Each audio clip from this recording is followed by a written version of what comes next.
તો એક મહત્વના સમાચાર મળી રહ્યા છે, નજર કરીએ મહત્વના સમાચાર પર। ભારતીય શેર બજારમાં શરૂઆતથી તેજીનો માહોલ જોવા મળી રહ્યો છે। ગઈકાલે માર્કેટ તૂટ્યું હતું ત્યારે આજે તેજીનો માહોલ જોવા મળી રહ્યો છે। સેન્સેક્સમાં 700 થી વધુ પોઈન્ટનો ઉછાળો જોવાઈ રહ્યો છે। તો ગઈકાલે તૂટ્યા બાદ આજે તેજીનો માહોલ માર્કેટમાં જોવાઈ રહ્યો છે। સેન્સેક્સ 73,844 પોઈન્ટની સપાટી પર જોવાઈ રહ્યો છે। નિફ્ટીમાં 230 પોઈન્ટનો ઉછાળો જોવા મળી રહ્યો છે।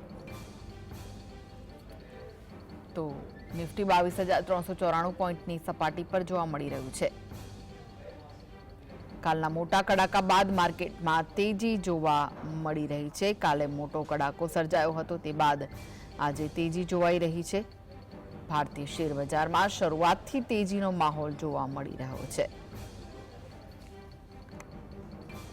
સેન્સેક્સમાં 700 થી વધુ પોઈન્ટનો ઉછાળો જોવા મળી રહ્યો છે। સેન્સેક્સ 73,844 પોઈન્ટની સપાટી પર જોવાઈ રહ્યો છે। તો નિફ્ટીમાં પણ 230 થી વધુ પોઈન્ટનો ઉછાળો જોવા મળી રહ્યો છે। નિફ્ટી 22,394 પોઈન્ટની સપાટી પર છે।